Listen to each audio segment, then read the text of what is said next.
dan salam sejahtera murid. Bertemu kembali kita kali ini dengan mata pelajaran Bahasa Melayu tahun 2, tema 6, Alam Sekitar dan Teknologi Hijau, unit 18, Mesrai Alam.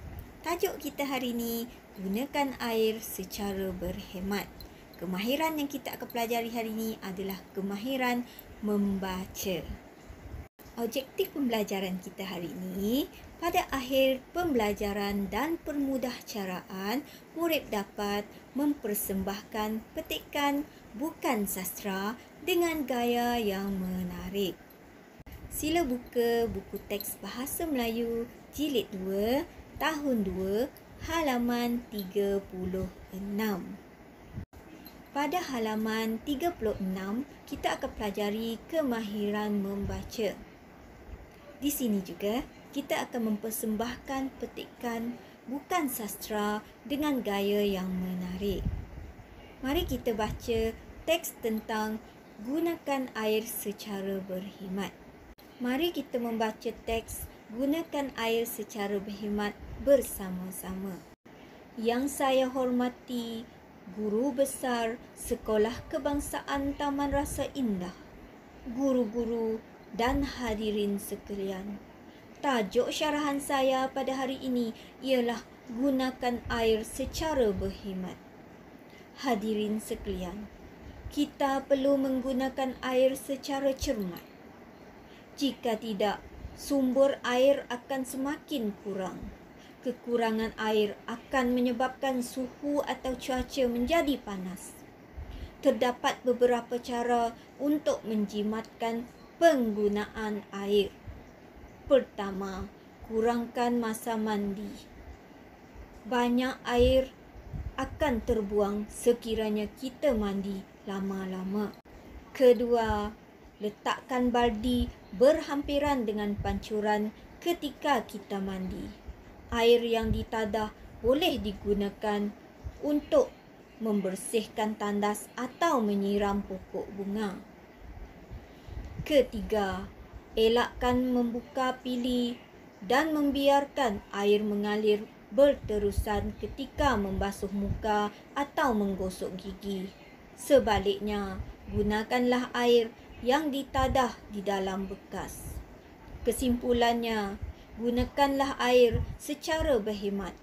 Penggunaan air yang berhemat akan mengelakkan pembaziran. Sekian, terima kasih. Sila buka buku aktiviti Bahasa Melayu Jilid 2, tahun 2, halaman 38 dan 39. Pada halaman 38, kita diminta untuk membaca dan melakonkan teks tentang kurangkan penggunaan kertas. Kurangkan penggunaan kertas. Sekolah Rizan menjalankan kempen kurangkan penggunaan kertas. Rizan menemu bual ayahnya tentang kempen itu. Mari kita lihat apakah pertanyaan yang diacukan oleh Rizan kepada ayahnya. Ayah, mengapakah kita perlu mengurangkan penggunaan kertas?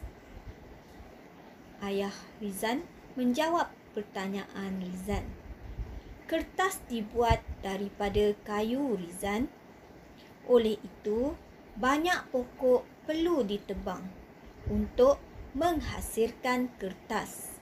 Akibatnya, udara di sekeliling kita akan menjadi panas. Seterusnya, mari kita lihat pertanyaan Rizan yang kedua. Oh, begitu. Jadi, bagaimanakah kita dapat mengurangkan penggunaan kertas, ayah? Ayah Rizan pun menjawab pertanyaan Rizan. Banyak caranya, Rizan. Sebagai contoh, ayah membayar bil elektrik, air dan lain-lain melalui internet. Oleh itu, ayah tidak mendapat bil dalam bentuk kertas. Mari kita lihat apakah yang dituturkan oleh Ibu Rizan. Ibu pula menggantikan penggunaan kertas tisu dengan sapu tangan. Cara ini lebih jimat kerana sapu tangan boleh digunakan berulang kali. Mari kita lihat apakah yang dituturkan oleh Rizan setelah mendengar apa yang dituturkan oleh ibunya. Rupa-rupanya begitu. Terima kasih ibu dan ayah kerana memberi saya maklumat baharu. Saya pun akan mengurangkan penggunaan kertas mulai hari ini. Selesai sudah kita membaca dialog tentang kurangkan penggunaan kertas. Seterusnya, mari kita lihat apakah tugasan yang perlu kita lakukan selepas ini. Sila buka buku aktiviti Bahasa Melayu Jilid 2, Tahun 2, halaman 39. Arahan yang diberi, temu puan rakan-rakan dan guru kamu, kemudian lengkapkan jadual di bawah. Memandangkan keadaan sekarang kita belajar secara online, murid-murid diminta untuk menemu bual ahli keluarga murid-murid seperti ibu, ayah, kakak, abang, adik dan sebagainya. Tanya mereka tentang cara mereka untuk mengurangkan penggunaan kertas. Sila tulis dan catatkan cadangan yang telah mereka berikan pada murid-murid. Kita mengakhiri pembelajaran kita hari ini. Sila lihat imbasan semula apakah tugasan yang perlu murid siapkan untuk kali ini. Murid diminta melengkapkan latihan di dalam buku aktiviti Bahasa Melayu Jilid 2, muka surat 39. Itu sahaja latihan yang perlu murid siapkan. Sekian untuk pembelajaran kita pada hari ini. Cikgu harap murid faham apa yang telah cikgu ajar pada hari ini. Sehingga berjumpa lagi. Sekian, terima kasih. Assalamualaikum dan salam sejahtera.